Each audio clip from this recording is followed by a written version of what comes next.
Amazing. Thank you, everyone, for talking. I pulled away that, we're waiting for long-form content relationship models. The next panel that we have coming up is Drew Austin from Redbeard Ventures, Will Little from Wire, Paul Roas from Render, and Aisha Kayani from Monarch Asset Management, but making decentralized AI invisible. So if we can get all of those individuals where they might be. There's Paul. Yeah. Okay. And what is your name? Alana Gold. I work with Drew. Hi, Alana Gold. Nice to meet you. Nice to meet you. This will be your seat. All right. Morning. We need Aisha. Is Aisha back there, Doug? Yeah. Awesome. And then Will.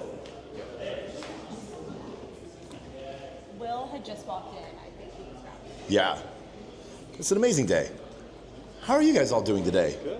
I look just like my PFP right now. You do. Oh my God, red hair and all? Yeah. All right. So as a tip, I want to remind everyone, the microphone, have it close to the mouth. We won't need to worry about lining up the photos.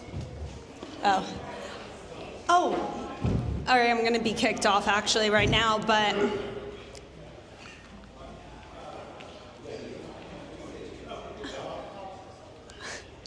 Yeah, I'll see in the house right now. Drew's in the house.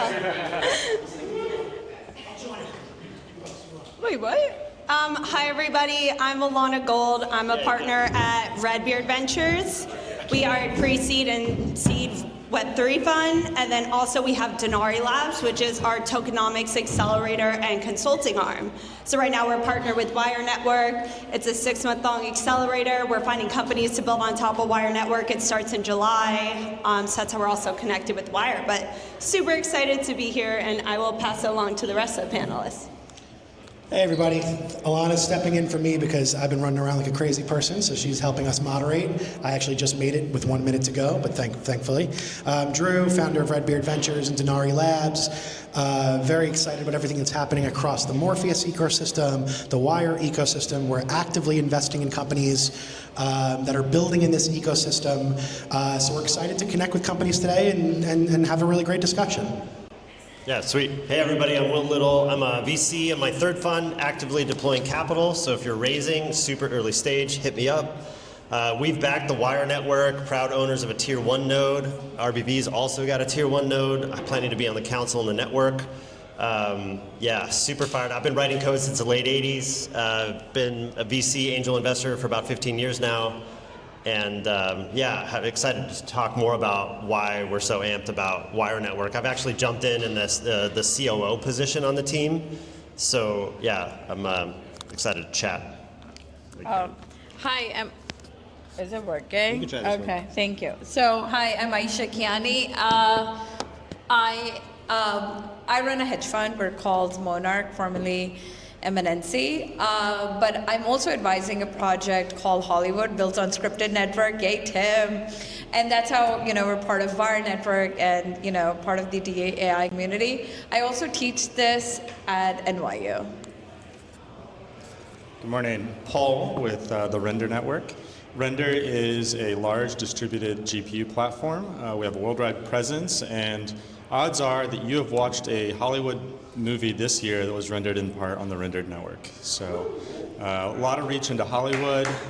NASA uses us. If you've been to Vegas recently, you've probably seen Render's work on the outside of the Sphere. If you've been to a concert this year, you've probably seen Render as part of the performance of a touring show. And we're excited to be expanding that into AI workloads, and happy to talk about that today.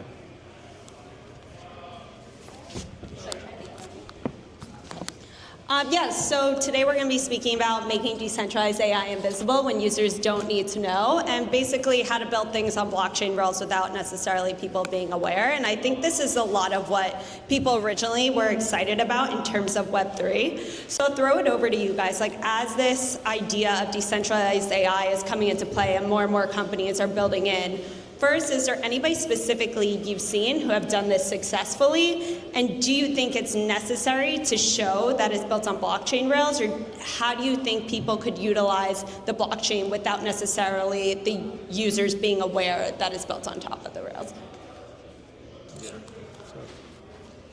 So I do NGO work in West Africa, and we actually got 126 Togolese to sign up with their phone number using Privy. Appreciate Privy, obviously the news with Stripe. And so they were able to get on there, submit proposals for public goods in their local villages, and then vote, use quadratic voting with Gitcoin's Allo protocol, and vote to stack rank those proposals and what they wanted to see solved in their local community. They did all that voting in the movement of money on chain. And that's an example of, they don't need to know what the infrastructure rails are, but I appreciate the tools that made that possible. I think it's interesting to think back a little bit to what was the first major Web3 adoption moment, which in my eyes was NBA Top Shot. NBA Top Shot was one of the first kind of real mass consumer retail adoption experiences. And really what people needed to understand, they could buy the digital assets with a credit card, but all the transactions happened on chain, and the value of digital sports collectibles introducing scarcity and introducing visibility and transparency on the blockchain was apparent. And I think that now that people are getting more and more aware of the role that crypto can play, and it's not 2020 and 2021 where this is the first time they're hearing about it, I think we need to not be afraid to lean in and double down. I think that we're at the moment where, yes, we should always make the user experience as good as possible, because that's what you do in any technology application. You remove friction. Design this like any other technology application you'd want. There's a reason why we do one button and Ubers come to pick you up. That's nothing to do with blockchain or not. But I think that but lean in to the inherent advantages that crypto and blockchain provide. Don't be afraid to use them, because people are still, oh no crypto, oh no blockchain. When they start to experience crypto and blockchain with through quality user experiences, that's what's going to change it. Not hide crypto, make believe it doesn't exist, and just happen so that no one knows it exists, because then what are we doing to move the space forward? So my opinion is, don't be afraid of talking about crypto. Don't be afraid of talking about the benefits of the blockchain. Lean into it, double down on it, but think about what the user experience is that you would want and your users would want, and design for that. That's my 2 cents there. Sorry. This isn't working. So we've tested it out, right? Aside from Render, Aether, which we're using for our own needs, but our interaction was when we launched, Hollywood on scripted, right? And then that was launched initially on virtuals, right? So that was our first exposure. Now, I know the scripted team is going to launch a couple of agents in months to come, but that is a complete decentralized AI play, and I'd rather have Tim sell his own, product after our panel. But the point is that was our first interaction, and how the prompt, all you need to do is just go to our Twitter account, just tag Hollywood AI, Hollywood agent, and it, on the prompt, an image comes out, right? And it's a 5-second video at this point. We're working on doing this for 10 seconds. But as the first application for DAI media, I think it's been great, and we haven't had any issues. And yes, it's been a lot of work on both teams' ends, but there's definitely an opening for the decentralized market here.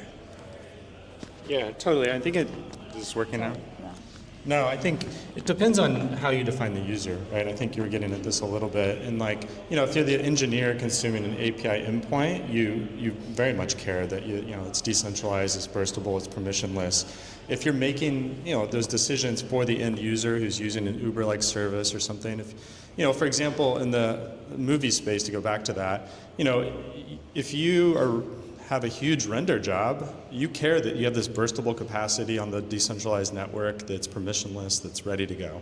If you're someone at home watching that movie, it's irrelevant to you how that movie was rendered, right? You care about a great experience. And so it depends on how you define the user. Is it the API endpoint user, or is it the end product user? There's a huge value chain that we're playing a role in somewhere, and some of those users will be aware of what's going on, some won't. Some will be more sophisticated, some less. And I think we don't need to hide it. We need to be upfront about it. But just like I was thinking about end-to-end encryption is a good analogy here, right? Some people understand what end-to-end encryption is doing on an app, and some don't. But you talk about that on the website. You don't hide the algorithm you're using to do end-to-end encryption. But like some users will care, some won't. And it's part of the decisions we make as engineers for like how to construct great applications and great experiences. And we know that end-to-end encryption is going to deliver a great experience. So that's how I think about, utilizing the platforms that we're talking about today. So.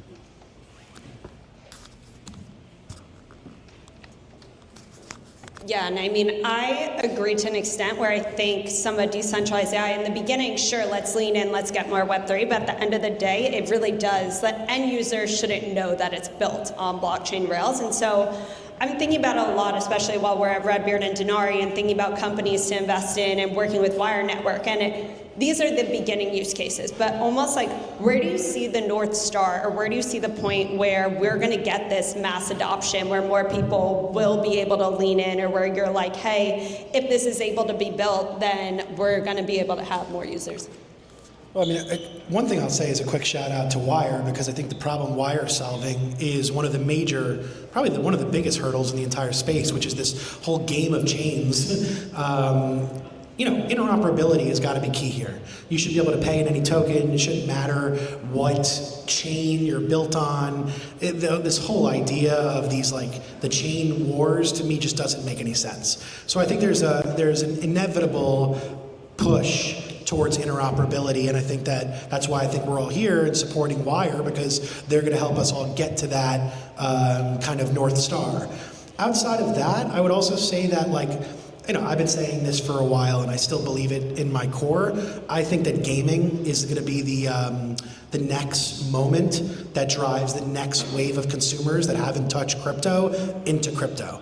And I don't personally, as much as I would love it to be a native crypto game, I don't think that'll be the first one that breaks us through. Similarly to how, again, NBA Top Shot had NBA IP. My belief is if Grand Theft Auto opens up a blockchain component and the world gets introduced to the fact that they could steal a car in the game and sell it for $10,000 on OpenSea, that will be the transformative moment where every single gaming studio will be racing to incorporate crypto into their gaming experience and their gaming stack, because it'll be a competition of everybody's got great games. You can either choose to play a game that's passive and you don't earn, or you can play a game that's productive and you earn. And when every game is good and the choice is earn or don't earn, not play to earn, but play and earn, it's going to be an utter race, and the amount of users that come over from gaming into quality gaming experiences will most likely be that bridge that we're all waiting for. Yeah. Okay, just have a question in regards to that, because I just spoke to somebody yesterday. They're basically creating a marketplace where it's like, hey, you have Roblox token. Instead of going to find a buyer in the third-party market, they're creating a whole marketplace that goes into any game, and then it connects with individuals to find the buyer and seller, so you could sell assets that you earn in a game, just send it to somebody else, etc. So why does it have to be built on blockchain rails? Why can't you just create this marketplace?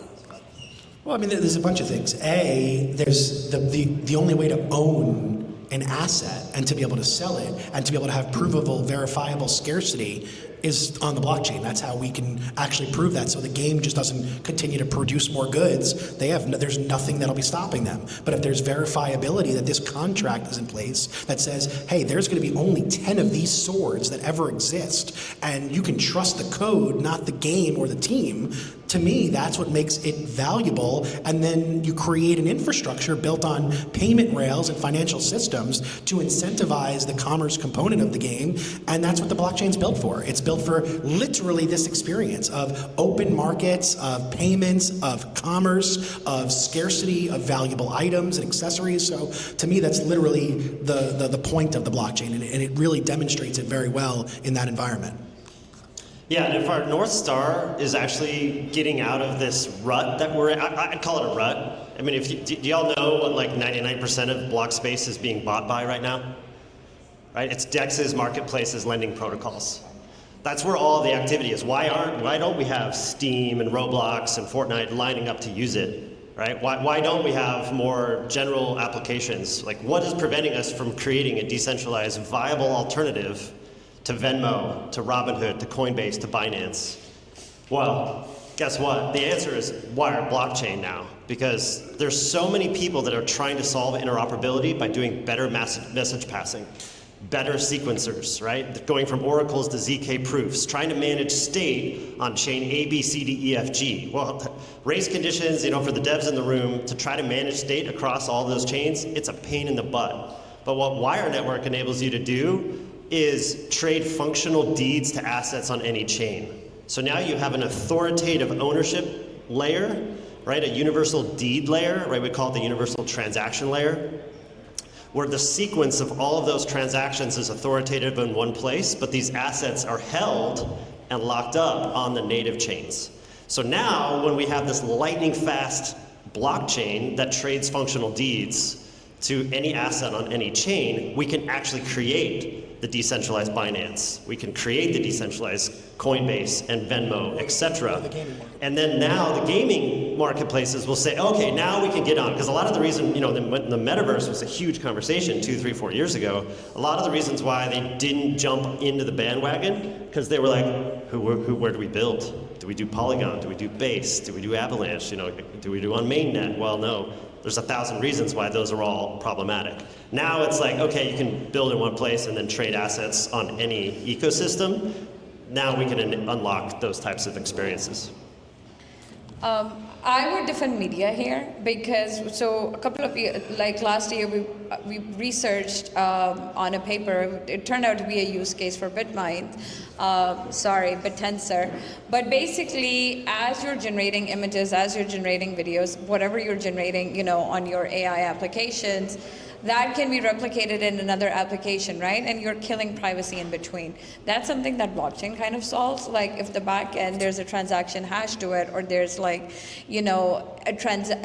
hash behind saying that this is a unique image on scripted network, generated for let's say Twitter or Scripted's own video engine, then that's A, it's protecting its privacy, B, it's protecting its legitimacy, right? And you log on to TikTok right now, you log on to Instagram right now, you do not know the difference between a ChatGPT image versus the other Claude's image, right? That's where I think decentralization comes in. And we've published a couple of papers through NYU on this particular issue, that the media is probably going to get just protected if it moves to AI through decentralization.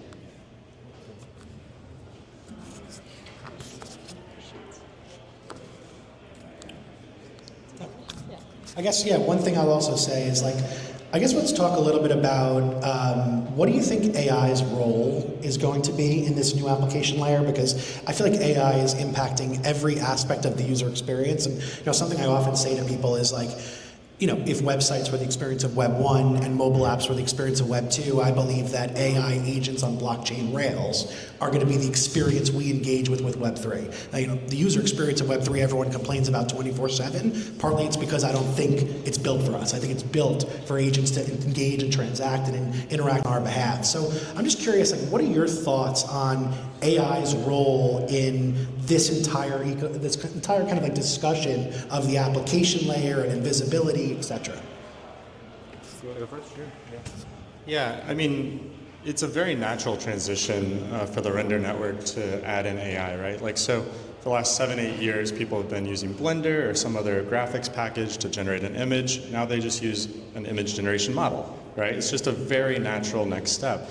And so, you know, if software ate everything, you know, AI is going to eat everything now. And if previously we had some verifiable block of code that was being run on a blockchain, now we're going to have an AI model that's verified on the blockchain. And so I think it's not an order of magnitude change, it's just a very natural progression to like replace things that were previously code blocks with models.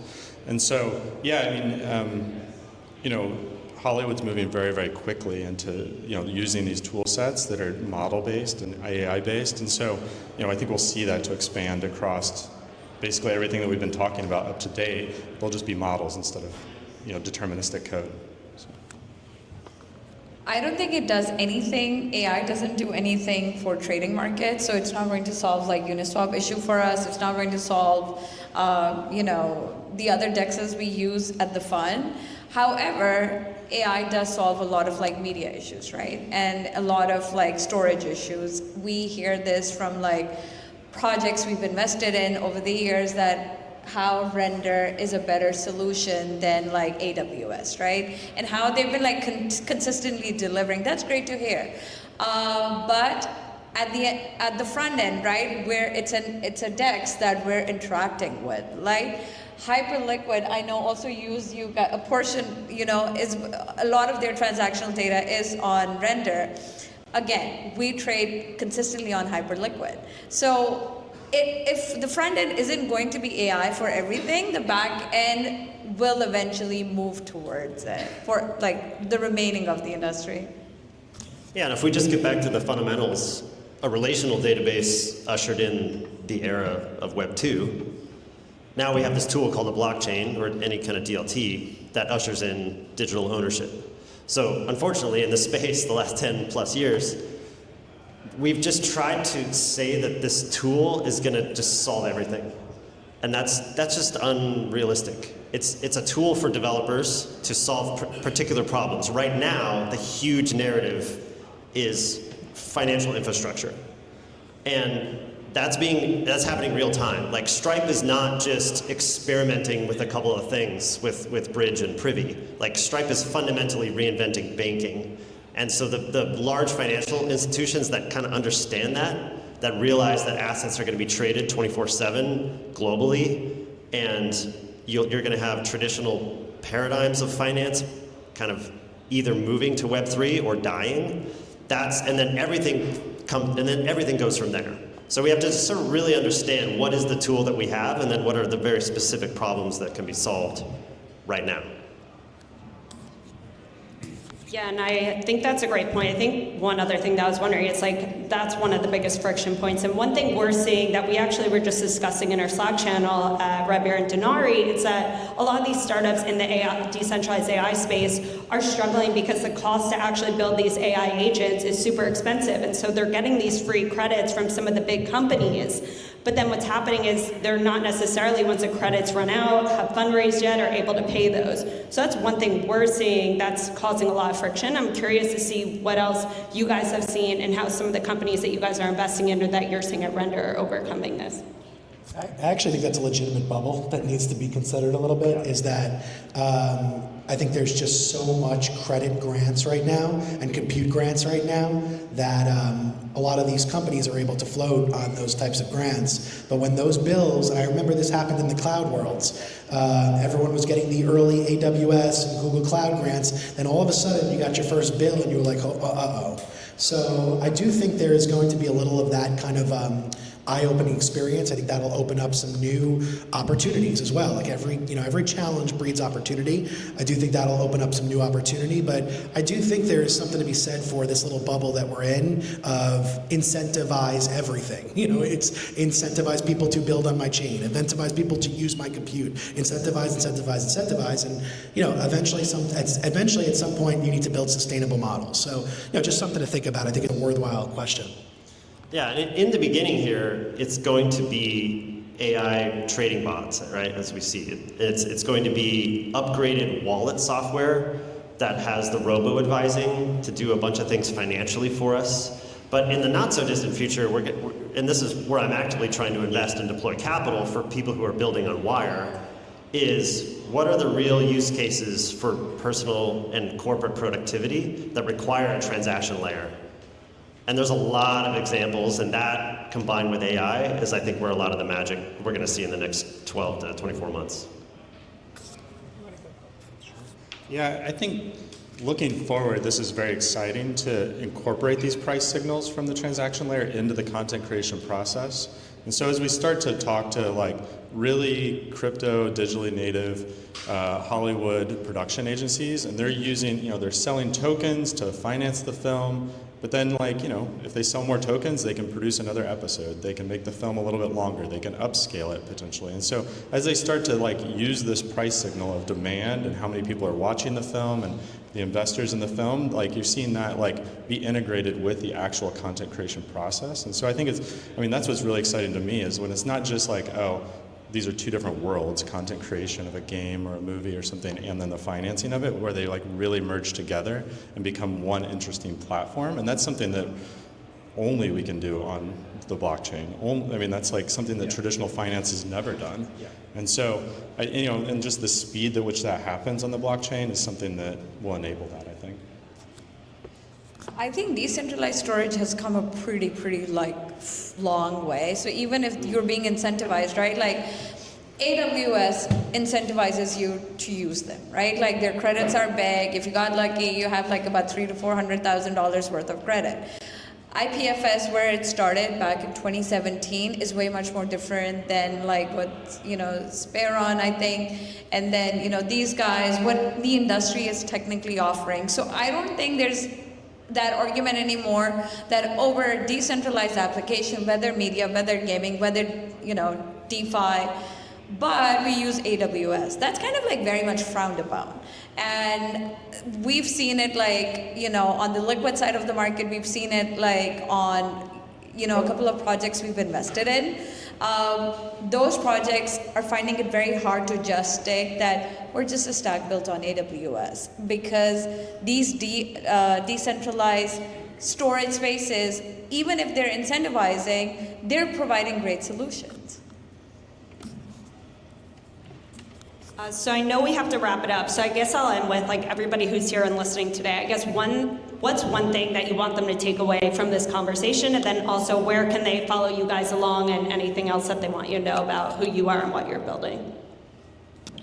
You can follow me on Twitter, Matt Drew Austin, Redbeard Ventures and Denari Labs. A couple things that I'll leave for takeaways. One, we probably are in the last week, I would say, of applications for our current accelerator track. So if you're ready, immediately apply. We're in the final wave of selections.